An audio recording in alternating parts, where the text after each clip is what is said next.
population n'est informée de rien du tout. Rien, absolument. On ne sait pas ce qui se passe sur la bande. Dans la banlieue de Dakar, les litiges fonciers se sont multipliés ces dernières années, nourrissant frustrations et mobilisations citoyennes.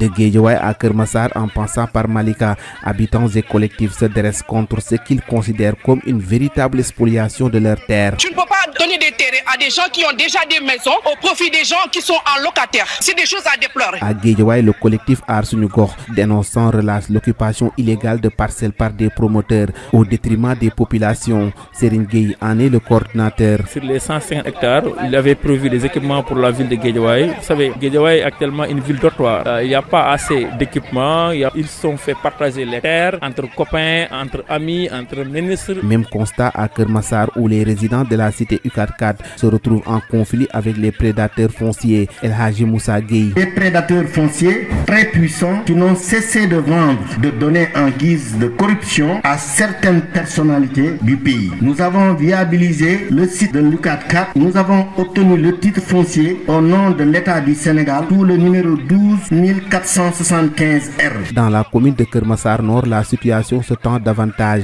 L'association pour la défense des intérêts de Keur Massar pointe du doigt des dérives et parle de détournement d'objectifs dans la gestion du foncier. Mohamed Diouf. Il y a des parcelles qui ont été détournées et réaffectées, données à des particuliers qui normalement ne devaient pas bénéficier de ces terrains. Consciente de la gravité de la situation, les autorités ont promis des réformes. Le coordinateur du Forum civil de Guédiawaye salue ainsi les mesures annoncées par le chef de l'État, Pape Michel Mendy. La preuve, ici on prend l'histoire de Guédiawaye qui nous intéresse, c'est que beaucoup se sont vus attribuer des terrains là-bas ou bien ont acheté des assiettes foncières en toute irrégularité. C'est d'où notre propos quand il s'agit de revoir tout ça en disant qu'on voulait que la régularité qui est très importante. Alors que la question du foncier devient l'un des sujets les plus préoccupants au Sénégal, les attentes des populations sont grandes. La balle est désormais dans le camp des autorités pour restaurer la confiance et garantir un accès équitable à la terre.